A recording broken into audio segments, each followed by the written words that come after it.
Okay, ഇപ്പൊ slide കാണുന്നില്ലേ? ഉണ്ട്. ഓക്കെ, അപ്പൊ നമ്മള് ഡിറേഞ്ച്മെന്റ്സ് ഓഫ് ഹോമിയോസ്റ്റേസിസ് ആൻഡ് ഹീമോഡൈനാമിക്സിന്റെ ഫോർത്ത് ക്ലാസ് ഇന്ന്. ഇതിനു മുന്നേ ഫർഹാനും ജസ്നയും എടുത്ത ടോപ്പിക്കിന്റെ ബാക്കിയാണ്. അപ്പൊ ഇന്ന് നമ്മൾ മെയിൻ ആയിട്ട് മൂന്ന് ഇമ്പോർട്ടൻറ്റ് ടോപ്പിക്കാണ് ഡിസ്കസ് ചെയ്യാൻ പോകുന്നത്. ഇത് മൂന്നും വളരെ ഇമ്പോർട്ടൻറ്റ് ടോപ്പിക്സ് ആണ്. അപ്പോൾ 8 മാർക്ക് എസ് ആയിട്ട് 3 ക്വസ്റ്റ്യൻസ് ചോദിക്കാറുണ്ട്, 3 ടോപ്പിക്സ്. ഇന്ന് നമ്മൾ ഷോക്ക്, ഇൻഫാക്ഷൻ, എംബോളിസം. അല്ല, എംബോളിസം നമുക്ക് അടുത്ത ക്ലാസ്സിൽ, ഇൻഫാക്ഷൻ എംബോളിസം നമുക്ക് അടുത്ത ക്ലാസ്സിൽ നോക്കാം. ഇൻഫാക്ഷൻ ജസ്റ്റ് ഇന്ന് സ്റ്റാർട്ട് ചെയ്യുന്നേ ഉള്ളൂ. അപ്പൊ ഇന്ന് മെയിൻ ആയിട്ട് നമ്മൾ ഷോക്കാണ് ഡിസ്കസ് ചെയ്യാൻ പോകുന്നത്. ഡിറേഞ്ച്മെന്റ്സ് ഓഫ് ഹോമിയോസ്റ്റേസിസ് ആൻഡ് ഹീമോഡൈനാമിക്സ്. അപ്പൊ ഹോമിയോസ്റ്റേസിസ് എന്ന് വെച്ചാൽ എന്താ? അപ്പോൾ ഹോമിയോസ്റ്റേസിസ് എന്ന് വെച്ചാൽ നമ്മളെ ബോഡിനകത്തുള്ള ഒരു ഇന്റേണൽ എൻവയോൺമെന്റിനെ ഇങ്ങനെ മെയിൻറ്റെയിൻ ചെയ്തുകൊണ്ടിരിക്കുക. അപ്പോൾ അതിനൊരു പ്രശ്നം വരും. അല്ലെങ്കിൽ ഹീമോഡൈനാമിക്സ്, നമ്മുടെ ബോഡിന്റെ അകത്തുള്ള ബ്ലഡ് ഫ്ലോയില് ഒരു എന്തെങ്കിലും പ്രശ്നം വരുമ്പോൾ, അപ്പോൾ അതാണ് ഈ ടോപ്പിക്കിൽ നമ്മൾ ഡിസ്കസ് ചെയ്യുന്നത്. അപ്പൊ അതിന്റെ 3 കണ്ടീഷൻസ് ആണ്. ഒന്ന് ഷോക്ക്, എംബോളിസം, ഇൻഫാക്ഷൻ ഒക്കെ. നമ്മൾ വേറെ കുറെ എഡിമ പഠിച്ചു, അതുപോലെ നമ്മൾ ഹൈപ്പറീമിയ പഠിച്ചു, പിന്നെ എന്താണ് ത്രോംബോസിസ് ഒക്കെ പഠിച്ചു. അതൊക്കെ ഒരു കണ്ടിന്യൂഷൻ പോലെയാണ്. ഓക്കെ ഓക്കെ, ഇതിൽ ഇമ്പോർട്ടൻറ്റ് ക്വസ്റ്റ്യൻസ് ആണ്. അപ്പോൾ ഇതിൽ ഇമ്പോർട്ടൻ്റ് ആയിട്ടുള്ളത് ഷോക്ക്. അപ്പൊ ഇന്ന് നമ്മൾ ഷോക്ക് നോക്കും. 8 മാർക്ക് എസ് എ ക്വസ്റ്റ്യൻ ആണ്. അതിൽ നമ്മൾ നോക്കേണ്ടത് ഇതിന്റെ ടൈപ്സ്, പാത്തോജെനസിസ്, സ്റ്റേജസ്, പിന്നെ ഇതിന്റെ ക്ലിനിക്കൽ മാനിഫെസ്റ്റേഷൻസും, അതുപോലെ തന്നെ ഇമ്പോർട്ടൻ്റ് ആയിട്ടുള്ള ഇതിന്റെ മോർഫോളജിക്കൽ ഫീച്ചേഴ്സും ആണ്. പിന്നെ എംബോളിസം നമുക്ക് അടുത്ത ക്ലാസ്സിൽ നോക്കാം. ത്രോംബോസിസ് കഴിഞ്ഞു, CBC കഴിഞ്ഞു, DIC കഴിഞ്ഞ ക്ലാസ്സിൽ പറഞ്ഞു. ഇൻഫാർക്ഷനിലും ഡെഫിനിഷനും മോർഫോളജിയും ക്ലിനിക്കൽ ഔട്ട്കം ഒക്കെ നോക്കണം. പിന്നെ ഗാമ ആന്റിബോഡീസും ഹാർട്ട് ഫെയിലിയർ സെൽസ് ഒക്കെ കഴിഞ്ഞ ക്ലാസ്സിൽ പറഞ്ഞിരുന്നു. ഡീകംപ്രഷൻ സിക്നസ്, എക്സിഡേറ്റ്, ട്രാൻസിഡേറ്റ് ഒക്കെ കഴിഞ്ഞു. അപ്പോൾ ഇതൊക്കെയാണ് ഇതിൽ ഇമ്പോർട്ടൻറ്റ് ടോപ്പിക്. അതിൽ ആദ്യത്തെ 3 കഴിഞ്ഞു, ബാക്കി 3. ഓക്കെ, അപ്പോൾ first will discuss about shock. ഇപ്പൊ ഷോക്ക് നമ്മൾ കുറെ കേട്ടിട്ടുണ്ട്. ഇപ്പൊ ഫസ്റ്റ് ഇയറിലാണെങ്കിലും എന്താ നമ്മൾ എപ്പോഴും കേൾക്കുന്നതാണ്. ഇപ്പൊ ഹൈപ്പോവോളിമിക് ഷോക്ക് ഉണ്ടെന്ന് അറിയാം, cardiogenic shock, obstructive shock, distributive shock ഉണ്ട് എന്നൊക്കെ നമ്മൾ ഫസ്റ്റ് ഇയറിലൊക്കെ പഠിച്ചതാണ്. ഓക്കെ, അപ്പൊ ഇവിടെ നമുക്ക് ഇമ്പോർട്ടൻ്റ് ആയിട്ടുള്ളത് ഇതിന്റെ ടൈപ്സ്, ഇതിന്റെ definition first of all important ആണ്. പിന്നെ ഇതിന്റെ ടൈപ്പ് ഉണ്ട്, പിന്നെ ഇതിന്റെ പാത്തോജെനസിസ്, എറ്റിയോളജി, ക്ലാസിഫിക്കേഷൻ, പിന്നെന്താ പാത്തോഫിസിയോളജി അല്ലെങ്കിൽ സ്റ്റേജസ് ഓഫ് ഷോക്ക് എന്ന് പറയും. പിന്നെ ഇതിന്റെ ക്ലിനിക്കൽ ഫീച്ചേഴ്സും മോർഫോളജി. ആദ്യം നമ്മൾ ഷോക്കിനെ കുറിച്ച് പറയുമ്പോൾ അതിന്റെ definition. What is shock? Shock is A physiological state characterized by systemic reduction in tissue perfusion resulting in decreased tissue oxygen delivery. അപ്പോൾ എന്താണ് ഷോക്ക്?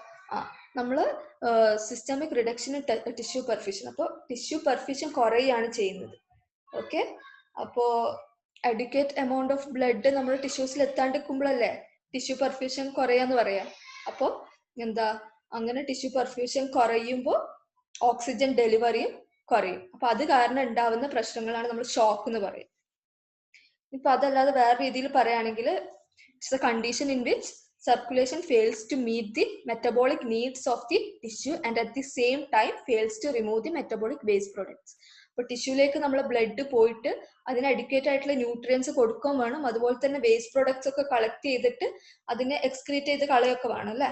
അപ്പോൾ അവിടെ ഒരു എന്താണ്, അഡിക്വേറ്റ് ബ്ലഡ് ഫ്ലോ ഇല്ലെങ്കിൽ എന്ത് സംഭവിക്കും?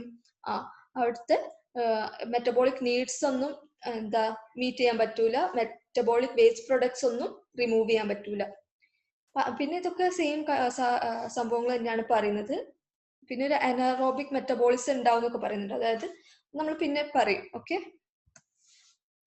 ഓക്കെ, ഇപ്പൊ ഇതിങ്ങനെ ട്രീറ്റ് ചെയ്യാണ്ട്, ഈ ഒരു ഷോക്ക് കണ്ടീഷൻ ട്രീറ്റ് ചെയ്യാണ്ട് അഡിക്വേറ്റ് ട്രീറ്റ്മെന്റ് കൊടുത്തിട്ടില്ലെങ്കിൽ എന്ത് സംഭവിക്കും? ഒരു release of damage associated molecular patterns അല്ലെങ്കിൽ ഡാംസ് എന്ന് പറയും. Okay, damage associated molecular patterns, dams or danger signals release ആവും. ഓക്കെ, അപ്പൊ എന്താണ്, ഇത് ജസ്റ്റ് അറിഞ്ഞിരുന്നാൽ മതി, അത് കാര്യമായിട്ടൊന്നുമില്ല. നമുക്ക് പറ്റുമെങ്കിൽ എഴുതാം, These mechanisms may lead to impaired cellular metabolism, production and release of DAMs. ഇനി നമ്മൾ അറിയേണ്ടത് 2 ടൈപ്പ് ഷോക്ക് ഉണ്ട്. ഒരു ട്രൂ ഓർ സെക്കൻഡറി ഷോക്ക് എന്ന് പറയുന്ന ഒരു ഷോക്കും ഉണ്ട്. അതുപോലെ തന്നെ ഇനീഷ്യൽ ഓർ പ്രൈമറി ഷോക്ക് എന്ന് പറയും. ഓക്കെ, അപ്പൊ ഞാൻ ആദ്യം ഇനീഷ്യൽ ഓർ പ്രൈമറി ഷോക്കിനെ കുറിച്ച് പറയാം. അപ്പൊ ഇനീഷ്യൽ ഷോക്ക് എന്ന് പറയുമ്പോൾ അതെന്താണ്? നമ്മളിപ്പോ ഞാൻ ഷോക്ക് ആയിപ്പോയി എന്നൊക്കെ പറയൂലേ. ഇപ്പൊ പെട്ടെന്ന് എന്തേലും ഒരു സർപ്രൈസിങ് ന്യൂസ്, ചിലപ്പോ ഒരു എന്തായിരിക്കും, സോറോ ആയിരിക്കും, ചിലപ്പോ ഫിയർ ആയിരിക്കും. ഇപ്പൊ നമുക്ക് ലോട്ടറി അടിച്ചു എന്നൊക്കെ കേട്ടാൽ ഭയങ്കര ഒരു പെട്ടെന്ന് ചിലപ്പോൾ നമ്മൾ അൺകോൺഷ്യസ് ആവും, ചിലപ്പോൾ നമ്മൾ പെട്ടെന്ന് ഹാർട്ട് റേറ്റ് ഒക്കെ കൂടും. അപ്പോൾ അതൊക്കെ എന്താ, അതിന് നമ്മൾ ഷോക്ക് എന്നല്ലേ പറയാം. അപ്പൊ അതൊക്കെ വരുന്നത് ഇനീഷ്യൽ ഷോക്കിലാണ്. അല്ലെങ്കിൽ ഭയങ്കര എന്താണ്, ഒരു സാഡ് ന്യൂസ് ഒക്കെ കേട്ടാൽ, അല്ലെങ്കിൽ ചിലപ്പോൾ നമ്മൾ എന്തെങ്കിലും കണ്ട് പേടിച്ചാലൊക്കെ എന്തുണ്ടാവും, ഷോക്ക് ആവും. ഓക്കെ, അതൊക്കെ വരുന്നതാണ് ഇനീഷ്യൽ അല്ലെങ്കിൽ പ്രൈമറി ഷോക്ക്. ഓക്കെ, ഇപ്പൊ നമ്മളിപ്പോ എൻ്റെ ഉമ്മ എപ്പോഴും പറയുന്നുണ്ട്, ഇപ്പൊ കുട്ടികളൊക്കെ ഉറങ്ങി കിടക്കുകയാണെങ്കിൽ പെട്ടെന്ന് പോയിട്ട് ലൈറ്റ് ഇടരുത് എന്നൊക്കെ പറയും. പെട്ടെന്ന് കുട്ടികളെ പോയി എടുക്കാൻ പാടില്ല എന്ന് പറയും. അപ്പൊ അവര് ഷോക്കാവും. കുട്ടികളൊക്കെ എടുക്കുന്നുണ്ടെങ്കിൽ ആദ്യം അവരുടെ അടുത്ത് സംസാരിച്ചുകൊണ്ട് വേണം എടുക്കാൻ. അപ്പോൾ ഇതൊക്കെ വരുന്നതാണ് നമ്മള് ഇനീഷ്യൽ ഓർ പ്രൈമറി ഷോക്ക്. അപ്പൊ ഈ ഒരു ലെസണിൽ, ഈ ഒരു ടോപ്പിക്കിൽ നമ്മൾ ഡിസ്കസ് ചെയ്യാൻ പോകുന്നത് ഈ ഒരു ഷോക്ക് അല്ല. ഇനീഷ്യൽ അല്ലെങ്കിൽ പ്രൈമറി ഷോക്കിനെ കുറിച്ചല്ല നമ്മൾ പറയാൻ പോകുന്നത്. നമ്മൾ ഡിസ്കസ് ചെയ്യാൻ പോകുന്നത് ട്രൂ ഓർ സെക്കൻഡറി ഷോക്കാണ്. Okay, true or secondary shock. അപ്പൊ അതെന്താണ്? അതിന് നമ്മൾ സർക്കുലേറ്ററി ഷോക്ക് എന്ന് പറയും. അതാണ് നമ്മുടെ സർക്കുലേറ്ററി ഇംബാലൻസ് കാരണം ഓക്സിജൻ സപ്ലൈ ഒക്കെ ഓക്സിജൻ സപ്ലൈയും ഓക്സിജൻ റിക്വയർമെന്റും തമ്മിലുള്ള ആ ഒരു ബാലൻസ് ഒക്കെ നഷ്ടപ്പെടുമ്പോൾ ഉണ്ടാവുന്ന ഷോക്കിനെയാണ് നമ്മൾ സെക്കൻഡറി ഷോക്ക് അല്ലെങ്കിൽ ട്രൂ ഷോക്ക് എന്ന് പറയുന്നത്. അതാണ് നമ്മൾ ഈ ഒരു ചാപ്റ്ററിൽ ഇപ്പൊ നമ്മൾ ഡിസ്കസ് ചെയ്യാൻ പോകുന്നത്. അതാണ് ട്രൂ ഷോക്ക്. ഓക്കെ, ഇനി നമ്മൾ ഇതിന്റെ ക്ലാസിഫിക്കേഷൻ ആൻഡ് എറ്റിയോളജിയിലേക്ക് പോകും. അപ്പൊ നമ്മൾ എങ്ങനെയാണ് ഈ ഒരു ഷോക്കിനെ ക്ലാസിഫൈ ചെയ്യുക? മെയിൻ ആയിട്ട് നമുക്ക് എന്തൊക്കെയുള്ളത്? ഹൈപ്പോവോളിമിക് ഷോക്ക് ഉണ്ട്, കാർഡിയോജനിക് ഷോക്ക് ഉണ്ട്, സെപ്റ്റിക് ഷോക്ക് ഉണ്ട്. ഇത് മൂന്നാണ് നമ്മൾ മെയിൻ ആയിട്ട് ഈ ഒരു ടോപ്പിക്കിൽ ഡിസ്കസ് ചെയ്യാൻ പോകുന്നത്. ഓക്കെ, അപ്പൊ ഹൈപ്പോവോളിമിക് ഷോക്ക് എന്ന് പറയുമ്പോൾ എന്താണ്? അതൊരു സിവിയർ ഹെമറേജ് ഒക്കെ കാരണം ഉണ്ടാവാം. ഓക്കെ, അപ്പോൾ ആ ഒരു കേസിൽ എന്താണ്, നമ്മുടെ ബ്ലഡ് വോളിയം കുറയാണ്. അപ്പോൾ ഒന്നിക്കൽ ഹോൾ ബ്ലഡ് ലോസ് ആവാം, അല്ലെങ്കിൽ നമ്മുടെ പ്ലാസ്മ വോളിയം മാത്രം കുറയും. ഓക്കെ, ഇത് രണ്ടും വരുന്നത് ഹൈപ്പോവോളിമിക് ഷോക്കിലാണ്. ഓക്കെ, അല്ലെങ്കിൽ ഇലക്ട്രോലൈറ്റ് ഇംബാലൻസ് കാരണം ഇത് ഉണ്ടാവാം. Next is cardiogenic shock. അപ്പൊ കാർഡിയോജനിക് ഷോക്ക് എന്ന് പറയുമ്പോൾ ഇവിടെ പ്രശ്നം ബ്ലഡ് വോളിയം കുറയുന്നതല്ല. ഇവിടെ പ്രശ്നം എന്ന് പറയുന്നത് ഹാർട്ടിനാണ് പ്രശ്നം. ഓക്കെ, ഹാർട്ട് റിലേറ്റഡ് ആയിട്ടുള്ള കാർഡിയാക് ഡിസീസസ് കാരണം ഉണ്ടാവുന്ന ഷോക്കിനെയാണ് നമ്മൾ കാർഡിയോജനിക് ഷോക്ക് എന്ന് പറയുന്നത്. അത് ചിലപ്പോൾ നമ്മൾ ഡെഫിഷ്യന്റ് എംറ്റിങ് കാരണമാവാം. അതായത് നമ്മുടെ ഹാർട്ട് ഫുള്ളി എംറ്റി ആവാണ്ടിരിക്കുക, പമ്പ് ചെയ്യുമ്പോൾ എംറ്റി ആവാണ്ടിരിക്കുന്ന conditions like myocardial infarction, cardiomyopathies ഒക്കെ. ചിലപ്പോൾ അത് ഡെഫിഷ്യന്റ് ഫില്ലിങ് കാരണമായിരിക്കും. ഓക്കെ, അതിന് ഒരു എക്സാമ്പിൾ ആണ് കാർഡിയാക് ടാംപോണേറ്റ്. അല്ലെങ്കിൽ ചിലപ്പോൾ അവിടെ നിന്നുള്ള ഫ്ലോന് ഒരു ഒബ്സ്ട്രക്ഷൻ ഉള്ളത് കൊണ്ടായിരിക്കും. അപ്പോൾ അതിന്റെ എക്സാമ്പിൾ ആണ് പൾമണറി എംബോളിസം, ഓക്കെ, ബോൾ വാൾ ത്രോംബസ് എന്നൊക്കെ പറയും. ഓക്കെ, അപ്പൊ എന്താണ് കാർഡിയോജനിക് ഷോക്ക്? കാർഡിയാക് ഡിസീസസ് കാരണം ഉണ്ടാവുന്ന ഷോക്ക്. അതിൽ നമുക്ക് കാർഡിയാക് ഡിസീസസ് ഒക്കെ എഴുതാം.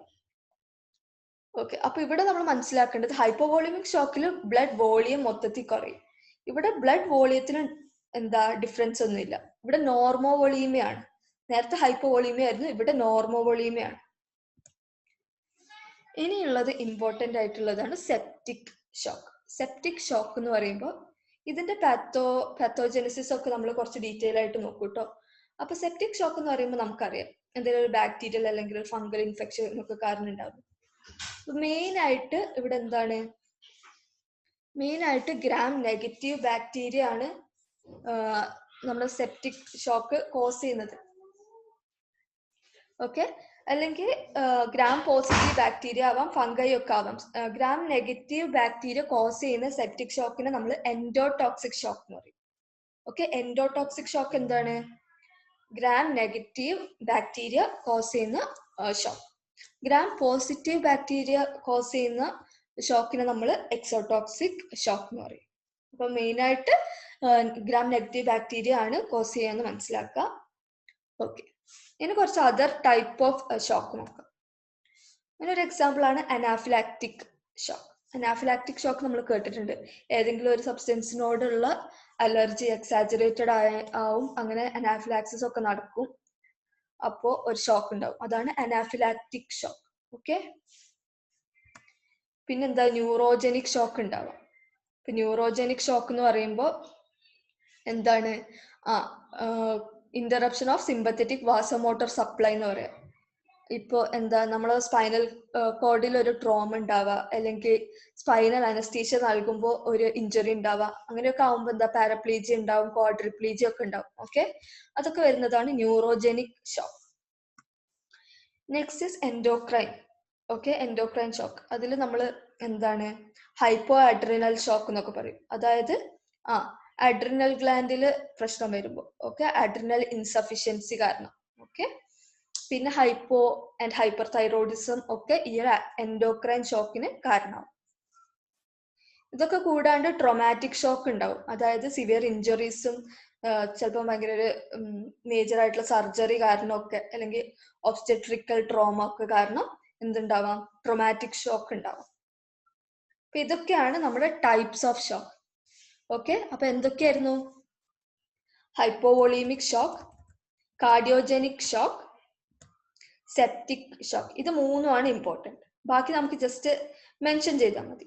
അനാഫിലാക്റ്റിക് shock, neurogenic shock, endocrine shock, അതുപോലെ തന്നെ എന്താ ട്രോമാറ്റിക് ഷോക്ക്. ഓക്കെ, ഇനി നമുക്കിതിന്റെ പാത്തോജെനിസിസിലേക്ക് പോകാം. ഓക്കെ, നമുക്ക് സ്വന്തമായിട്ട് എഴുതാൻ പറ്റുന്നേ ഉള്ളൂ ഇതിന്റെ പാത്തോജെനിസിസ്, ജനറൽ ആയിട്ടുള്ള പാത്തോജെനിസിസ്. ഇതിനുശേഷം നമ്മൾ എന്താ ഓരോ എന്താ ടൈപ്പ് ഷോക്കിന്റെയും പാത്തോജെനിസിസ് ഇൻ ഡീറ്റെയിൽ നോക്കും. അപ്പൊ ആദ്യം ജനറൽ ആയിട്ട് പറയുകയാണെങ്കിൽ നമുക്കറിയാം എന്താണ് ഷോക്ക് എന്ന് പറയുമ്പോൾ തന്നെ എഫക്റ്റീവ് സർക്കുലേറ്റിംഗ് ബ്ലഡ് വോളിയം കുറയുമ്പോഴാണ് ഷോക്ക് ഉണ്ടാവുക. ഓക്കെ, അപ്പോൾ അങ്ങനെ ബ്ലഡ് വോളിയം കുറഞ്ഞാൽ എന്തുണ്ടാവും? വീനസ് റിട്ടേൺ ടു ഹാർട്ട് കുറയും. വീനസ് റിട്ടേൺ കുറഞ്ഞാൽ കാർഡിയാക് ഔട്ട്പുട്ട് കുറയും. കാർഡിയാക് ഔട്ട്പുട്ട് കുറഞ്ഞാൽ ബ്ലഡ് ഫ്ലോ കുറയും. അങ്ങനെ ഓക്സിജൻ സപ്ലൈ കുറയും. ഓക്സിജൻ സപ്ലൈ കുറഞ്ഞാൽ നമ്മുടെ ടിഷ്യൂലൊക്കെ അനോക്സിയ ഉണ്ടാവും. അപ്പോൾ ഒരു അനോക്സിക് സിറ്റുവേഷനിൽ ഇൻഫ്ലമേറ്ററി മീഡിയേറ്റേഴ്സ് ലൈക്ക് കുറെ സൈറ്റോകൈൻസ് ഒക്കെ റിലീസ് ആവും. Okay, tumour necrosis factor, interleukin 1, അങ്ങനെ കുറെ സംഭവങ്ങളൊക്കെ റിലീസ് ആവും. അങ്ങനെയാണ് ഷോക്ക് ഉണ്ടാകുന്നത്. ഓക്കെ, അപ്പൊ എന്താണ്, ബ്ലഡ് വോളിയം കുറയും, അപ്പോൾ വീനസ് റിട്ടേൺ കുറയും, അങ്ങനെ കാർഡിയാക് ഔട്ട്പുട്ടും ബ്ലഡ് ഫ്ലോയും കുറയുന്നത് കാരണം അനോക്സിയ ഉണ്ടാവും. കാരണം സപ്ലൈ ഓഫ് ഓക്സിജൻ കുറയുന്ന കാരണം അനോക്സിയ ഉണ്ടാവും. പിന്നെ ഇൻഫ്ലമേറ്ററി മീഡിയേറ്റേഴ്സ് ഒക്കെ റിലീസ് ചെയ്യും. ഓക്കെ, ഇനി നമുക്ക് ഓരോന്നിന്റെയും നോക്കാം. അപ്പൊ ആദ്യം പാത്തോജെനിസിസ് ഓഫ് ഹൈപ്പോവോളീമിക് ഷോക്ക്. ഓക്കെ, അപ്പോൾ ഹൈപ്പോവോളീമിക് ഷോക്ക് നമുക്കറിയാം എന്താണ്, ബ്ലഡ് വോളിയം കുറയുന്നത് കൊണ്ടാണ്. അപ്പോൾ അത് may be due to loss of red cell mass due to haemorrhage ഒക്കെ വരുമ്പോൾ, സീരിയസ് ആയിട്ടുള്ള ഹെമറേജ് ഒക്കെ വരുമ്പോൾ എന്താ നമ്മുടെ ബ്ലഡ് വോളിയം കുറയും. അല്ലെങ്കിൽ എന്താണ് അപ്പോൾ എന്തുണ്ടാവും, കാർഡിയാക് ഔട്ട്പുട്ട് കുറയും, അതുപോലെ തന്നെ ഇൻട്രാ കാർഡിയാക് പ്രഷർ ഒക്കെ കുറയും. ഇത് ഞാൻ ജസ്റ്റ് കുറച്ച് പോയിന്റ്സ് മാത്രമേ പറയുന്നുള്ളൂ. ഈ ഒരു പോയിന്റ്സ് മാത്രം എക്സാമിന് എഴുതാൻ വേണ്ടിയിട്ടുള്ള കുറച്ച് പോയിന്റ്സ് മാത്രമേ ഞാൻ ഇതിൽ എഴുതിയിട്ടുള്ളൂ കേട്ടോ. ഓക്കെ, ഇത്രയൊക്കെ മതി. അപ്പൊ ഇതൊക്കെ കാരണം എന്തുണ്ടാവും, ടാക്കിക്കാർഡിയ ഉണ്ടാവും. ഓക്കെ, അതുപോലെ ഒലിഗ്യൂറിയ, നമ്മുടെ ഹാർട്ട് റേറ്റ് കൂടും, അതുപോലെ നമ്മുടെ യൂറിൻ ഔട്ട്പുട്ട് കുറയും, ഓൾട്ടേർഡ് മെന്റൽ സ്റ്റേറ്റ് ഉണ്ടാവും, ഹൈപ്പോടെൻഷൻ ഉണ്ടാവും. അപ്പോൾ നമ്മൾ ഈ ഒരു പാത്തോജെനിസിസ് ഓഫ് ഹൈപ്പോവോളിമിക് ഷോക്ക് പറയുമ്പോൾ ബ്ലഡ് ലോസ് ആണ്. അപ്പോൾ loss of red cell mass due to haemorrhage, decreased cardiac output ഉണ്ടാവും അത് കാരണം, പിന്നെ ഇൻട്രാ കാർഡിയാക് പ്രഷർ കുറയും. പിന്നെ ഇതിനെക്കുറിച്ച് ഇതിന്റെ സിവിയറിറ്റി ഒക്കെ അളക്കാൻ എങ്ങനെയാന്ന് വെച്ചാൽ നമ്മൾ എത്രമാത്രം ബ്ലഡ് ലോസ് ഉണ്ടായി എന്ന് നോക്കിയിട്ടാണ്. അപ്പോൾ ഒരു ലെസ് ദാൻ 1000 ml ബ്ലഡ് ആണ് ലോസ് ചെയ്യുന്നുണ്ടെങ്കിൽ അതിനെ നമ്മൾ കോമ്പൻസേറ്റഡ് എന്ന് പറയും. പിന്നെ ഒരു 1000 to 1500 ആണെങ്കിൽ നമ്മൾ അതിനെ മൈൽഡ് എന്ന് പറയും. 1500 to 2000 ml ആണെങ്കിൽ ഒരു മോഡറേറ്റ് ഷോക്ക്. പിന്നെ മോർ ദാൻ 2000 ml വരെയാണെങ്കിൽ അതിന് നമ്മൾ സിവിയർ ഷോക്ക് എന്ന് പറയും. ഓക്കെ, അപ്പോൾ പാത്തോജെനിസിസ് ഓഫ് ഹൈപ്പോവോളിമിക് ഷോക്ക് മനസ്സിലായില്ലേ? നമുക്കറിയാവുന്ന കാര്യങ്ങളൊക്കെ തന്നെയാണ്. Okay, next is പാത്തോജെനിസിസ് of cardiogenic shock. അപ്പോൾ കാർഡിയോജനിക് ഷോക്ക് നമ്മൾ പറഞ്ഞ പോലെ തന്നെ കാർഡിയാക് ഡിസീസസ് കാരണമാണ് ഉണ്ടാവുക. അപ്പോൾ അവിടെ മെയിനായിട്ട് എന്താ പ്രശ്നം എന്ന് വെച്ചാൽ സിവിയർ ലെഫ്റ്റ് വെൻട്രിക്കുലാർ ഡിസ്ഫങ്ഷൻ ആണ്. ഓക്കെ, മയോകാർഡിയൽ ഇൻഫാക്ഷൻ പോലെ സിവിയർ ലെഫ്റ്റ് വെൻട്രിക്കുലാർ ഡിസ്ഫങ്ഷൻ ആണ്. അപ്പൊ എന്ത് ചെയ്യും, നമ്മുടെ പൾമണറി വാസ്കുലാർ ബെഡിൽ ഉണ്ടായിരുന്ന ബ്ലഡ് ഒക്കെ എന്ത് ചെയ്യും, ഇൻഡസ്ട്രീഷ്യത്തിലേക്ക്, പൾമണറി ഇൻഡസ്ട്രീഷ്യത്തിലേക്ക് മാറും. അങ്ങനെ ഇൻഡസ്ട്രീഷ്യൽ പൾമണറി എഡിമ ഉണ്ടാവും. പിന്നെ അതെന്താവും, ആൽവിയോളാർ സ്പേസസിലേക്ക് ഷിഫ്റ്റ് ചെയ്യും.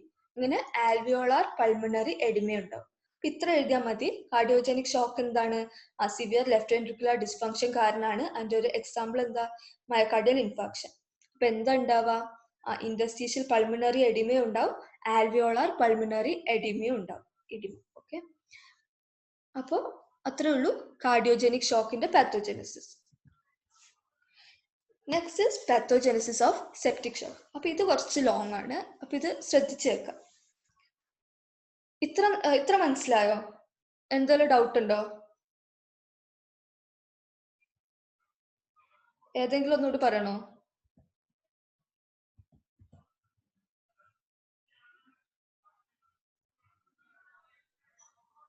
Hello, okay okay. അപ്പൊ next is pathogenesis of septic shock. Okay, septic shock എന്ന് പറയുമ്പോൾ തന്നെ നമുക്കറിയാം എന്തെങ്കിലും ബാക്ടീരിയൽ ഇൻഫെക്ഷൻസ് അല്ലെങ്കിൽ ഫംഗൽ ഇൻഫെക്ഷൻസ് ഒക്കെ കാരണമായിരിക്കും. ഇത് മെയിൻ ആയിട്ട് ഈ ഒരു മൈക്രോബ് എങ്ങനെ നമ്മൾ അകത്ത് കയറുന്നത്, mainly by infections of respiratory tract. ഇപ്പൊ റെസ്പിറേറ്ററി ട്രാക്റ്റിൽ ഇൻഫെക്ഷൻസ് ആണ് മെയിൻ കാരണം. അല്ലെങ്കിൽ ചിലപ്പോൾ ജനൈറ്റോ യൂറിനറി ട്രാക്ട് വഴി ആവാം, അല്ലെങ്കിൽ GI ട്രാക്ട് വഴി ആവാം, അല്ലെങ്കിൽ എന്താണ് സ്കിന്ന് വഴിയും ആവാം. അപ്പോൾ ഗ്രാം നെഗറ്റീവ് ബാക്ടീരിയ ആണ് മെയിൻ ആയിട്ട് കോസ് ചെയ്യുന്നതെന്ന് പറഞ്ഞു. അതിന് എക്സാമ്പിൾ ആയിട്ട് നമുക്ക് സ്യൂഡോമോണാസ്, ഈക്വളൈ, ഹീമോഫിലസ് ഒക്കെ എഴുതാം. ഗ്രാം പോസിറ്റീവ് ഏതൊക്കെയാണ്, സ്റ്റാഫോറിയസ്, എൻഡറോകോക്കസ്, സ്ട്രെപ്റ്റോകോക്കസ്, ന്യൂമോണിയ ഒക്കെ പറയാം. ഫംഗൈ മെയിൻ ആയിട്ട് കാൻഡിഡ സ്പീഷീസ് ആണ് സെപ്റ്റിക് ഷോക്ക് ഉണ്ടാക്കുക. ഓക്കെ, അപ്പൊ നമ്മൾ ഇതിന്റെ ഒരു പാത്തോജെനിസിസ് നോക്കുമ്പോൾ ഇത് റോബിൻസിലുള്ള ഫിഗറാണ്. അപ്പോൾ എന്താന്ന് വെച്ചാല് നമ്മുടെ മൈക്രോബ്, ഒരു മൈക്രോബ് നമ്മുടെ ബോഡീന്റെ അകത്ത് കയറി, അപ്പോൾ മൈക്രോബിയൽ സെൽ വോൾ ലൈസിസ് ഉണ്ടാവുമല്ലോ. അപ്പൊ ഈ മൈക്രോബിന്റെ സെൽ വോൾ ഒക്കെ ലൈസിസ് ആയിട്ട് കുറെ മൈക്രോ ഡിറൈവ്ഡ് മോളിക്കുലാർ പ്രൊഡക്ട്സ് ഒക്കെ നമ്മുടെ സർക്കുലേഷനിൽ ഉണ്ടാവും. അപ്പൊ അങ്ങനെ ഒരു സംഭവമാണ് PAMPs, അതായത് പാത്തജൻ അസോസിയേറ്റഡ് മോളിക്കുലാർ പാറ്റേൺസ്. അപ്പൊ ഇതെന്താണ്, നമ്മുടെ മൈക്രോബിയൽ സെൽ വോൾ പ്രൊഡക്ട്സ് ആണ്. PAMs എന്ന് പറഞ്ഞാല് പാത്തജൻ അസോസിയേറ്റഡ് മോളിക്കുലാർ പാറ്റേൺസ്. അപ്പൊ ഈ പാംസ് സർക്കുലേഷനിൽ ഉണ്ടാവും. അപ്പോൾ സർക്കുലേഷനിൽ കുറെ എഫക്ട്സ് ഉണ്ടാവും. മെയിൻ ആയിട്ട് എന്താ ചെയ്യാന്ന് വെച്ചാൽ ഇവര് പോയിട്ട് നമ്മുടെ ന്യൂട്രോഫിൽസിനെയും മോണോസൈറ്റിനെയും അതുപോലെ മാക്രോഫേജസിനെയും ഒക്കെ ആക്ടിവേറ്റ് ചെയ്യും. എന്നിട്ട് കുറെ പ്രോ ഇൻഫ്ലമേറ്ററി മീഡിയേറ്റേഴ്സിനൊക്കെ റിലീസ് ചെയ്യും. ലൈക് സൈറ്റോകൈൻ ലൈക്ക് മീഡിയേറ്റേഴ്സിനൊക്കെ എന്ത് ചെയ്യും, റിലീസ് ചെയ്യും. അതുപോലെ നമ്മുടെ പാംസ് ചെയ്യുന്ന വേറൊരു കാര്യമാണ് നമ്മുടെ ഫാക്ടർ 12 പോയിട്ട് ആക്ടിവേറ്റ് ചെയ്യും. പിന്നെ ഇത് കോംപ്ലിമെന്റ് പാത്വേനെ പോയിട്ട് ആക്ടിവേറ്റ് ചെയ്യും. അതുപോലെ തന്നെ എൻഡോത്തീലിയൽ സെൽസിനൊക്കെ പോയിട്ട് ആക്ടിവേറ്റ് ചെയ്യും. മെയിൻ ആയിട്ട് ചെയ്യുന്ന എന്തൊക്കെയാണ്, ഫാക്ടർ 12 ആക്ടിവേറ്റ് ചെയ്യും, കോംപ്ലിമെന്റ് പാത്വേനെ ആക്ടിവേറ്റ് ചെയ്യും, എൻഡോത്തീലിയൽ സെൽസിനെ ആക്ടിവേറ്റ് ചെയ്യും, അതുപോലെ തന്നെ ന്യൂട്രോഫിൽസിനും മോണോസൈറ്റ്സിനും ഒക്കെ ആക്ടിവേറ്റ് ചെയ്യും. ഇത് കാരണം കുറെ ഇപ്പൊ എൻഡോത്തീലിയൽ സെൽസ് കുറെ സംഭവങ്ങളൊക്കെ റിലീസ് ചെയ്യും. അപ്പൊ പ്രോ കോആഗുലന്റ് പാത്വേസ് ഒക്കെ ആക്ടിവേറ്റഡ് ആവും. പിന്നെ ഫൈബ്രിനോലിറ്റിക് സിസ്റ്റം ഒക്കെ സപ്രസ്ഡ് ആവും. അപ്പോ ഫൈബ്രിനോലൈസിസ് ഒന്നും നടക്കൂല. അങ്ങനെ മൊത്തം ഒരു മൈക്രോവാസ്കുലർ ത്രോംബോസിസ്, DIC ഒക്കെ ഉണ്ടാവും. DIC നമ്മൾ കഴിഞ്ഞ ക്ലാസ്സിൽ പഠിച്ചതാണ്. ഓക്കെ, അപ്പോ വാസോ ഡയലറ്റേഷൻ ഉണ്ടാവും. അങ്ങനെ കുറെ സംഭവങ്ങളുണ്ട്. ഓക്കെ, അപ്പൊ ഇത് ബേസിക് ആയിട്ട് അറിഞ്ഞു നോക്കുക. ഇനി ഇതിനെ കുറച്ച് ഡീറ്റെയിൽ ആയിട്ട് നമുക്ക് എങ്ങനെയാണ് എക്സാമിന് എഴുതാന്നുള്ളത് ഞാൻ പറഞ്ഞു. ഓക്കെ, അപ്പൊ നമ്മൾ പാംസ് എന്താന്ന് മനസ്സിലായില്ലേ? അത് നമ്മുടെ മൈക്രോബിയൽ സെൽ വാൾ പ്രൊഡക്ട്സ് ആണ്. അപ്പൊ ഇത് നമ്മുടെ ഹർഷ്മോഹനിലുള്ള ഫിഗർ ആണ്. അപ്പൊ ഇത് വെച്ചിട്ട് നമ്മൾ എഴുതിയാൽ മതി എക്സാമിന്. ആദ്യം ഉണ്ടാവുന്നത് ഒരു ഇനീഷ്യൽ ഹോസ്റ്റ് റെസ്പോൺസ് ആണ്. Initial host response. അപ്പൊ അതെന്താന്ന് വെച്ചാല് നമ്മുടെ ഈ ഒരു മൈക്രോബിയൽ പ്രൊഡക്ട്സ് ആയിട്ടുള്ള പാംസ് പോലുള്ള പ്രൊഡക്ട്സിനെ ആര് റെക്കഗ്നൈസ് ചെയ്യും? നമ്മുടെ ബോഡിയിലുള്ള മോണോസൈറ്റ്, മാക്രോഫേജസ്, ന്യൂട്രോഫിൽസ് ഒക്കെ പോയിട്ട് ഇതിനെ റെക്കഗ്നൈസ് ചെയ്യും. എങ്ങനെ റെക്കഗ്നൈസ് ചെയ്യുക? നമ്മൾ പഠിച്ചിട്ടുണ്ട് ഈ മാക്രോഫേജസിന്റെയും മാക്രോഫേജസിന്റെയും ന്യൂട്രോഫിൽസിന്റെ ഒക്കെ സർഫസിൽ എന്തുണ്ട്? റിസെപ്റ്റേഴ്സ് ഉണ്ട്. ഏതൊക്കെ റിസെപ്റ്റേഴ്സ് ഉള്ളത്? ഒരെണ്ണാണ് ടോൾ ലൈക്ക് റിസെപ്റ്റേഴ്സ്. ഇതിനെ കുറിച്ച് നമ്മൾ പഠിച്ചിട്ടുണ്ട്, ടോൾ ലൈക്ക് റിസെപ്റ്റേഴ്സ്. ഓക്കെ, പിന്നെ നോഡ് 1, നോഡ് 2 എന്നൊക്കെ പറഞ്ഞിട്ടുള്ള റിസെപ്റ്റേഴ്സിനെ പോയിട്ട് ആക്ടിവേറ്റ് ചെയ്യും. Okay, toll like receptors for നമ്മൾ ലിപ്പോപോളിസാക്രൈഡ്സിനൊക്കെ റെക്കഗ്നൈസ് ചെയ്യുന്നൊക്കെ നമ്മൾ പഠിച്ചിട്ടുണ്ട്. ഇത് നോഡ് എന്ന് വെച്ചാൽ nucleotide oligomerization domains. Nucleotide oligomerization domains. Okay, അത് രണ്ടും 1 and 2 ഉണ്ട്. ജി പ്രോട്ടീൻ കപ്പിൾഡ് റിസെപ്റ്റേഴ്സ് ആണ് അവരെ റെക്കഗ്നൈസ് ചെയ്യുന്നത് ബാക്ടീരിയൽ പെപ്റ്റൈഡ്സിനാണ്. അപ്പൊ ടോൾ ലൈക്ക് റിസെപ്റ്റേഴ്സ് എന്താണ് റെക്കഗ്നൈസ് ചെയ്യുക? ലൈപ്പോപോളിസാക്രൈഡ്സിനാണ് റെക്കഗ്നൈസ് ചെയ്യുക. എന്ത് ലൈപ്പോപോളിസാക്രൈഡ്സ്? നമ്മുടെ മൈക്രോബിയൽ പ്രൊഡക്ട്സ് ആയ ലൈപ്പോപോളിസാക്രൈഡ്സിനെ ടോൾ ലൈക്ക് റിസെപ്റ്റേഴ്സ് പോയിട്ട് റെക്കഗ്നൈസ് ചെയ്യും. ഓക്കെ, അപ്പൊ ഇവര് പോയിട്ട് ബൈൻഡ് ചെയ്തിട്ട് ഒരു കോംപ്ലെക്സ് ഉണ്ടാക്കും. ഈ ഒരു മാക്രോഫേജ് അല്ലെങ്കിൽ ന്യൂട്രോഫിലും നമ്മുടെ ഈ ഒരു മൈക്രോബിയൽ പ്രൊഡക്ട്സും കൂടി ചേർന്നിട്ട് ഒരു കോംപ്ലെക്സ് ഉണ്ടാക്കും.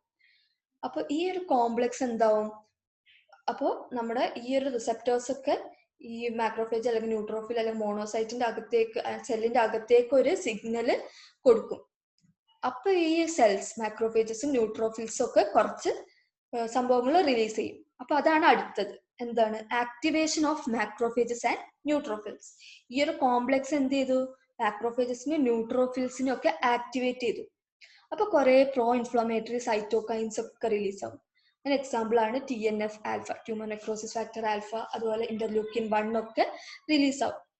പിന്നെ അത് കൂടാണ്ട് കുറച്ച് കെമിക്കൽ മീഡിയേറ്റേഴ്സ് ലൈക്ക് പ്രോസ്റ്റാഗ്ലാൻഡിൻസ്, പിന്നെ എന്താണ് പ്ലേറ്റ്ലെറ്റ് ആക്ടിവേറ്റിംഗ് ഫാക്ടർ PAF ഒക്കെ റിലീസ് ആവും. ഇത് കൂടാണ്ട് reactive oxygen species like NO release ആവും. അപ്പൊ ഇത് രണ്ട് മനസ്സിലായില്ലേ? ആദ്യം ഇനീഷ്യൽ ഹോസ്റ്റ് റെസ്പോൺസ്, നമ്മുടെ ബോഡിയിലുള്ള മാക്രോഫേജസും ന്യൂട്രോഫിൽസിന്റെ മുകളിലൊക്കെ ഉള്ള റിസെപ്റ്റേഴ്സ് പോയിട്ട് നമ്മുടെ പാംസിനൊക്കെ റെക്കഗ്നൈസ് ചെയ്ത് അവരൊരു കോംപ്ലെക്സ് ഉണ്ടാക്കും. അപ്പോൾ നമ്മുടെ മാക്രോഫേജും ന്യൂട്രോഫിലും ഒക്കെ ആക്ടിവേറ്റഡ് ആവും. അവർ കുറെ പ്രോ ഇൻഫ്ലമേറ്ററി സൈറ്റോകൈൻസിനെയും കെമിക്കൽ മീഡിയേറ്റേഴ്സിനെയും റിയാക്റ്റീവ് ഓക്സിജൻ സ്പീഷീസിനെയും റിലീസ് ചെയ്യും. ഇനി എന്താ നടക്കുന്നതെന്ന് വെച്ചാൽ നമ്മൾ നേരത്തെ പറഞ്ഞു, എന്താ ഇവിടെ നോക്കിയാൽ അറിയാം, നമ്മള് പാംസ് എന്തിനെ ആക്ടിവേറ്റ് ചെയ്യുന്നുണ്ട്? കോംപ്ലിമെന്റ് പാത്വേനെ ആക്ടിവേറ്റ് ചെയ്യുന്നില്ലേ? അപ്പോൾ പാംസ് പോയിട്ട് കോംപ്ലിമെന്റ് പാത്വേനെ ആക്ടിവേറ്റ് ആവും. അപ്പൊ ആക്ടിവേഷൻ ഓഫ് കോംപ്ലിമെന്റ് പാത്വേ. അപ്പൊ ഇതിന് 3 കാര്യങ്ങൾ നമ്മൾ അറിയണം. അപ്പൊ ഒന്ന് എന്തൊക്കെയാണ്? ഇവരൊക്കെ end products of complement pathway ആണ്. Okay, C5A, C3A, C3B. Okay, ഇവരൊക്കെ റിലീസ് ആവും. അപ്പൊ എന്തൊക്കെയാണ്? C5A എന്ന് പറയുന്നത് അത് ഒരു കീമോ അട്രാക്റ്റന്റ് ആണ്. C3A എന്ന് പറയുന്നത് ഒരു അനാഫിലോടോക്സിൻ ആണ്. C3B എന്ന് പറയുന്നത് ഒരു ഒപ്സോണിൻ ആണ്. അപ്പൊ ഇത് മൂന്നും ഇതിന്റെ പേര് എന്താ പഠിച്ചു വെക്കണം. C5A chemo അട്രാക്റ്റന്റ്, C3A അനാഫിലോടോക്സിൻ, C3B ഒപ്സോണിൻ. Okay, അപ്പോ അതുമായി കോംപ്ലിമെന്റ് പാത്വേ ആക്ടിവേറ്റഡ് ആയി എന്ന് പറഞ്ഞു. നെക്സ്റ്റ് ആണ് എൻഡോത്തീലിയൽ സെൽസിന്റെ ആക്ടിവേഷൻ. ഇവിടെ നോക്കിയാൽ അറിയാം എന്തും ആക്ടിവേറ്റ് ആവുന്നുണ്ട്. നമ്മുടെ പാംസ് എന്തിനെ ആക്ടിവേറ്റ് ചെയ്യുന്നുണ്ട്? എൻഡോത്തീലിയൽ സെൽസിനെ ആക്ടിവേറ്റ് ചെയ്യുന്നുണ്ട്. അപ്പൊ എൻഡോത്തീലിയൽ സെൽസ് കുറെ സംഭവങ്ങൾ റിലീസ് ചെയ്യും. ലൈക്ക് സൈറ്റോകൈൻസിനെ റിലീസ് ചെയ്യും. എന്തൊക്കെ സൈറ്റോകൈൻസ് ആണ്? Interleukin 6, interleukin 8. പിന്നെ ഇവിടെയും എന്ത് വരുന്നുണ്ട്? Platelet activating factor PAF release ആവുന്നുണ്ട്. അതുപോലെ റിയാക്റ്റീവ് ഓക്സിജൻ സ്പീഷീസിനെ ഒക്കെ എൻഡോത്തീലിയൽ സെൽസ് റിലീസ് ചെയ്യും. അപ്പോ എന്താ നമ്മൾ മനസ്സിലാക്കേണ്ടത് എന്താന്ന് വെച്ചാല്, ഈ ഒരു സൈറ്റോകൈൻസ് ഒക്കെ റിലീസ് ആവുന്നില്ലേ, അവരെന്താ ചെയ്യുക? ഈ പ്രോ ഇൻഫ്ലമേറ്ററി സൈറ്റോകൈൻസ് ഒക്കെ പോയിട്ട് ഈ ഒരു പ്രോ ഇൻഫ്ലമേറ്ററി സൈറ്റോകൈൻസ് ഒക്കെ എന്ത് ചെയ്യാന്ന് വെച്ചാൽ, നമ്മുടെ ഈ ഒരു വാസ്കുലാർ എൻഡോത്തീലിയത്തിന്റെ ഇടയിൽ ടൈറ്റ് ജംഗ്ഷൻസ് ഉണ്ടാവുമല്ലോ. ഓക്കെ, ഓരോ സെല്ലിന്റെ 2 സെല്ലിന്റെ ഇടയിൽ എന്തുണ്ടാവും? ടൈറ്റ് ജംഗ്ഷൻസ് ഉണ്ടാവും. ഈ ടൈറ്റ് ജംഗ്ഷൻസിനൊക്കെ പോയിട്ട് ലൂസൻ ചെയ്യും. അപ്പൊ അവിടെ എന്താവും? ലീക്കേജ് ഉണ്ടാവും. അപ്പൊ അവിടുന്ന് പ്ലാസ്മയൊക്കെ ലീക്കായി അവിടെ എക്സ്ട്രാവെസേഷനും പിന്നെ എഡിമയും ഒക്കെ ഉണ്ടാവും. അപ്പോൾ പ്രോ ഇൻഫ്ലമേറ്ററി സൈറ്റോകൈൻസ് വന്നിട്ട് നമ്മുടെ എൻഡോത്തീലിയൽ സെൽസിന്റെ ഇടയിലുള്ള ഗ്യാപ് ജംഗ്ഷൻസ് അല്ല, ടൈറ്റ് ജംഗ്ഷൻസിനെ പോയിട്ട് എന്താ ലൂസൺ ചെയ്യും. ഓക്കെ, അപ്പോൾ എഡിമ ഉണ്ടാവും. കാരണം ലീക്കേജ് ഉണ്ടാവുന്ന കാരണം എഡിമ ഉണ്ടാവും. ഓക്കെ, അപ്പൊ അതൊന്നും എഴുതണ്ട, എഡിമ ഉണ്ടാവും എഴുതിയാൽ മതി. ഓക്കെ, അപ്പൊ അതും കഴിഞ്ഞു. ആക്ടിവേഷൻ ഓഫ് എൻഡോത്തീലിയൽ സെൽസ് കഴിഞ്ഞു. നെക്സ്റ്റ് ആണ് activation of pro coagulant pathways. ഇവിടെ നമുക്കറിയാം ഫാക്ടർ 12 റിലീസ്, ഫാക്ടർ 12നെ ആക്ടിവേറ്റ് ചെയ്യുമെന്ന് പറഞ്ഞു. അപ്പോൾ എന്താണ്, നമ്മൾ കുറെ പ്രോ കോയാഗുലൻ പാത്വേസ്, അതായത് പ്രോ കോയാഗുലൻ പാത്വേസ് ആക്ടിവേറ്റഡ് ആവും. ഓക്കെ, അപ്പൊ എന്താ ആക്ടിവേറ്റഡ് ഫാക്ടർ 8, ഫാക്ടർ 12, പിന്നെ ഡിക്രീസ്ഡ് ആന്റി കോയാഗുലൻ ഫാക്ടേഴ്സും ഇമ്പയർഡ് ഫൈബ്രിനോലൈസിസ് ഒക്കെ ഉണ്ടാവും. ഇപ്പോൾ ഡിക്രീസ്ഡ് ആന്റി കോയാഗുലൻ ഫാക്ടേഴ്സ്, ഇവിടെ എന്താ സംഭവിക്കുന്നത് വെച്ചാൽ നമ്മൾ പ്രോ ഇൻഫ്ലമേറ്ററി സൈറ്റോകൈൻസ് വന്നിട്ട് നമ്മുടെ ടിഷ്യൂ ഫാക്ടറിനൊക്കെ കൂട്ടും. ടിഷ്യൂ ഫാക്ടറിന്റെ എന്താ ഇൻക്രീസ് ചെയ്യും. നമ്മൾ മോണോസൈറ്റും എൻഡോത്തീലിയൽ സെൽസ് ഒക്കെ ഇതിന് കൂടുതലായിട്ട് പ്രൊഡ്യൂസ് ചെയ്യും ടിഷ്യൂ ഫാക്ടറിനെ. അതുപോലെ എന്തിനാണ് ഇൻഹിബിറ്റ് ചെയ്യുക, എന്തിനാണ് കുറക്കുക, നമ്മൾ anti coagulant factors like tissue factor pathway ഇൻഹിബിറ്റേഴ്സിനൊക്കെ കുറക്കും. പിന്നെ ത്രോംബോമോഡുലിൻ, പ്രോട്ടീൻ സി, ഇതിനൊക്കെ കുറക്കും, ഡിക്രീസ് ചെയ്യും. ഓക്കെ, അപ്പൊ എന്താ ഡിക്രീസ്ഡ് ആന്റി കോയാഗുലൻ ഫാക്ടേഴ്സ്, പിന്നെ ഇമ്പയർഡ് ഫൈബ്രിനോലൈസിസ് ഉണ്ടാവും. അപ്പൊ ഇത്രയും കാര്യങ്ങളാണ് നടക്കുന്നത്. അപ്പൊ ഇങ്ങനെ ഒരു ഫൈബ്രിനോലൈസിസ് ഒന്നും നടക്കുന്നില്ല, പ്രോകോയാഗുലൻ പാത്വേസ് ഒക്കെ ആക്ടിവേറ്റഡ് ആയ എന്തുണ്ടാവും, നമ്മുടെ ബോഡിയിലുള്ള ബ്ലഡ് വെസൽസിലൊക്കെ എന്താ ചെറിയ ക്ലോട്ട് ഒക്കെ ഫോം ആവും. അപ്പൊ ത്രൂ ഔട്ട് ദി ബോഡി ചെറിയ വെസൽസിലൊക്കെ ക്ലോട്ട് ഫോർമേഷൻ ഉണ്ടാവും എന്നാണ് പറയുക. ഓക്കെ, അപ്പൊ ഈ ക്ലോട്ട് ഫോർമേഷൻ ഉണ്ടായാൽ തന്നെ അതിനെ പൊട്ടിച്ച് കളയാൻ ഫൈബ്രിനോലൈസിസ് നടക്കുന്നില്ല, ഇമ്പയർഡ് ഫൈബ്രിനോലൈസിസ് ആണ്. അപ്പൊ മൊത്തത്തിൽ ഒരു എന്താ ക്ലോട്ട് ഫോർമേഷൻ ഒക്കെ ഉണ്ടാവും. അപ്പൊ നമുക്ക് ഡിസെമിനേറ്റഡ് ഇൻട്രാവാസ്കുലർ കോയാഗുലേഷൻ, അതായത് DIC ഉണ്ട് എന്നൊക്കെ പറയാം. അങ്ങനെ എന്താ മൊത്തത്തില് നമ്മുടെ ഓർഗൻസിലേക്കൊക്കെ ഉള്ള ബ്ലഡ് ഫ്ലോ കുറയും. അത് കാരണം ഒരു മൾട്ടി ഓർഗൻ ഡിസ്ഫങ്ഷനും മൾട്ടി ഓർഗൻ ഫെയിലിയർ ഒക്കെ ഉണ്ടാവും. അപ്പൊ ഇതാണ് നമ്മുടെ സെപ്റ്റിക് ഷോക്കിന്റെ പാത്തോജെനസിസ്. അപ്പൊ ഈ ഒരു ഇത്രയും കാര്യങ്ങൾ പോയിന്റ്സ് ആയിട്ട് എഴുതിയാൽ മതി. അപ്പൊ ആദ്യം ഇനീഷ്യൽ ഹോസ്റ്റ് റെസ്പോൺസ്, നമ്മുടെ മൈക്രോബിയൽ പ്രൊഡക്ട്സിനെ നമ്മുടെ എന്താണ് മാക്രോഫേജസും ന്യൂട്രോഫിൽസ് ഒക്കെ റെക്കഗ്നൈസ് ചെയ്യും, അവരുടെ മേലുള്ള റിസെപ്റ്റേഴ്സ് റെക്കഗ്നൈസ് ചെയ്യും. Like toll like receptors NOD 1 NOD 2 ഒക്കെ അതിനെ റെക്കഗ്നൈസ് ചെയ്തിട്ട് ഒരു കോംപ്ലക്സ് ഉണ്ടാക്കും. അത് ഈ ഒരു മാക്രോഫേജസിനും ന്യൂട്രോഫിൽസിനും ഒക്കെ ആക്ടിവേറ്റ് ചെയ്തിട്ട് അവരെന്ത് റിലീസ് ചെയ്യും, പ്രോ ഇൻഫ്ലമേറ്ററി സൈറ്റോകൈൻസിനൊക്കെ റിലീസ് ചെയ്യും. പിന്നെ കെമിക്കൽ മീഡിയേറ്റേഴ്സിനെയും റിയാക്റ്റീവ് ഓക്സിജൻ സ്പീഷീസിനെ ഒക്കെ റിലീസ് ചെയ്യും. പിന്നെ നടക്കുന്നതാണ് നമ്മുടെ പാംപ്സ് എന്ത് ചെയ്യും, കോംപ്ലിമെന്റ് പാത്വേനെ ആക്ടിവേറ്റ് ചെയ്യും. അവര് 3 സംഭവങ്ങൾ കൂടും. എന്തൊക്കെയാണ്, C5A, C3A, C3B. C5A എന്ന് വെച്ചാൽ കീമോ അട്രാക്ടൻ, C3A എന്ന് വെച്ചാൽ അനാഫിലോടോക്സിൻ, C3B എന്ന് വെച്ചാൽ ഒപ്സോണിൻ. പിന്നെ ആക്ടിവേഷൻ ഓഫ് എൻഡോത്തീലിയൽ സെൽസ്, ഇതും ചെയ്യുന്നത് ആരാണ്, നമ്മുടെ പാംപ്സ് തന്നെയാണ്. ഓക്കെ, അപ്പൊ സൈറ്റോകൈൻസ് ഒക്കെ റിലീസ് ആവും, റിയാക്റ്റീവ് ഓക്സിജൻ സ്പീഷീസ് റിലീസ് ആവും. എന്തുകൊണ്ടാണ് എഡിമ ഉണ്ടാകുന്നത്, ടൈ ജംഗ്ഷൻസ് ഒക്കെ ലൂസൺ ചെയ്യുന്നുണ്ട്. ആരാ ലൂസൺ ചെയ്യുക, നമ്മുടെ പ്രോ ഇൻഫ്ലമേറ്ററി സൈറ്റോകൈൻസ് ഇതിനൊക്കെ ലൂസൺ ചെയ്യും. ഓക്കെ, അതുകൊണ്ട് എഡിമ ഉണ്ടാവും. നെക്സ്റ്റ് പറയുന്നതാണ് activation of pro coagulant pathways. അപ്പോൾ നമ്മുടെ ഫാക്ടർ 12 ആക്ടിവേറ്റഡ് ആവും, ആന്റി കോയാഗുലൻ ഫാക്ടേഴ്സ് ഒക്കെ കുറയും, ഫൈബ്രിനോലൈസിസ് ഒക്കെ ഇമ്പയർഡ് ആവും. അപ്പൊ എന്താണ്, യൂഷ്വലി നമ്മളിപ്പോ ഈ കുറെ എന്താണ് പ്രോകോയാഗുലൻ പാത്വേസ് ഒക്കെ ആക്ടിവേറ്റ് ആവുമ്പോൾ എന്ത് ചെയ്യും, ഈ കുറെ ഫാക്ടേഴ്സ് ഉണ്ടാവുമല്ലോ, അവരൊക്കെ ഈ കോംപ്ലിമെന്റ് പാത്വേയിലുള്ള ആൾക്കാരാണെങ്കിലൊക്കെ എന്താവും, ഈ ഒരു ക്ലോട്ട് ഫോർമേഷന് ഇൻവോൾവ് ആയിരിക്കും. ഓക്കെ, എല്ലാം ഇൻവോൾവ് ആയിരിക്കും. അപ്പൊ ബ്ലഡിൽ ഇവരുടെ ഒക്കെ ഈ ഒരു കോയാഗുലേഷന് നെസസറി ആയിട്ടുള്ള സംഭവങ്ങളൊക്കെ കുറവായിരിക്കും. കാരണം ഇവരൊക്കെ ടിഷ്യൂലൊക്കെ പോയിട്ട് ചെറിയ ബ്ലഡ് വെസൽസിലൊക്കെ ക്ലോട്ട് ഫോർമേഷൻ നടത്തിയിട്ടുണ്ടാവും. അപ്പോൾ നമ്മളെ ബോഡിയിൽ എന്താണ്, ഒരു ഹെമറേജിനൊക്കെ ഉള്ള ചാൻസ് ഉണ്ട്. കാരണം ബ്ലഡിൽ ഈ സംഭവങ്ങളൊക്കെ കുറഞ്ഞു. കാരണം ഇതൊക്കെ ഈ ചെറിയ ബ്ലഡ് വെസൽസിൽ പോയിട്ട് ക്ലോട്ട് ഉണ്ടാക്കുക ചെയ്തത്. അപ്പോൾ ഹെമറേജിനൊക്കെ ഉള്ള ചാൻസ് കൂടുതലാണ്. ഓക്കെ, ഇത്രേ ഉള്ളൂ. ഓക്കെ, ഈ പറഞ്ഞതിൽ ആർക്കെങ്കിലും എന്തെങ്കിലും ഡൗട്ട് ഉണ്ടോ, മനസ്സിലായോ?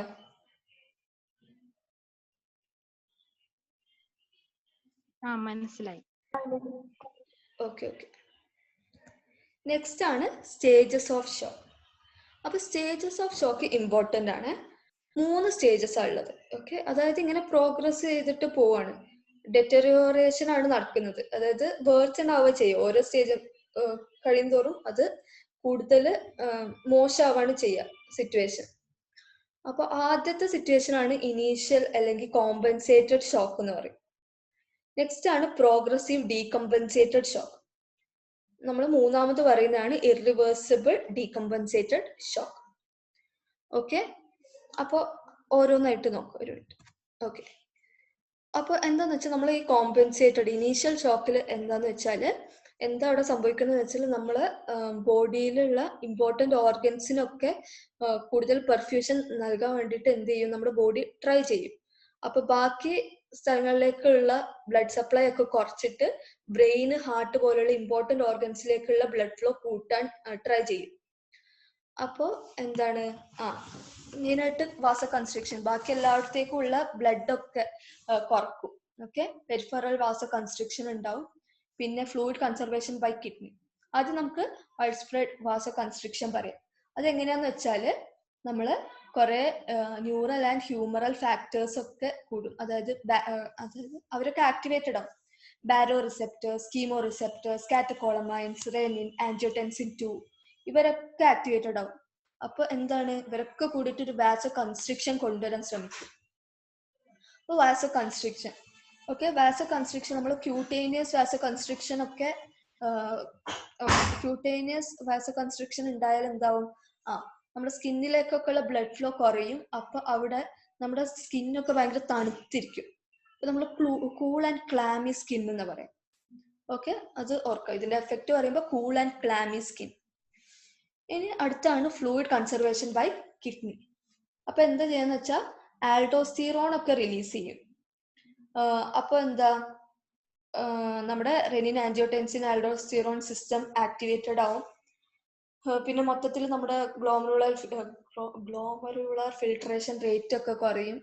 അപ്പൊ ഈ കിഡ്നി എന്താ ചെയ്യാന്ന് വെച്ചാൽ കിഡ്നിയിലൂടെ നമ്മുടെ ഫ്ലൂയിഡ് ലോസ്റ്റ് ആവാണ്ട് നിൽക്കാൻ കിഡ്നി ട്രൈ ചെയ്യും. കാരണം മൊത്തത്തിലൊരു ബ്ലഡ് വോളിയം കുറവായിരിക്കുമല്ലോ. ഓക്കെ, അതുകൊണ്ട് ഫ്ലൂയിഡ് കൺസർവേഷന് ട്രൈ ചെയ്യും കിഡ്നി. അതിന് എന്തൊക്കെ പറയണം, നമ്മൾ ആൽഡോസ്റ്റീറോൺ റിലീസ് നടക്കും എന്ന് പറയണം. പിന്നെ റാസ് ആക്ടിവേറ്റഡ് ആവും എന്ന് പറയണം.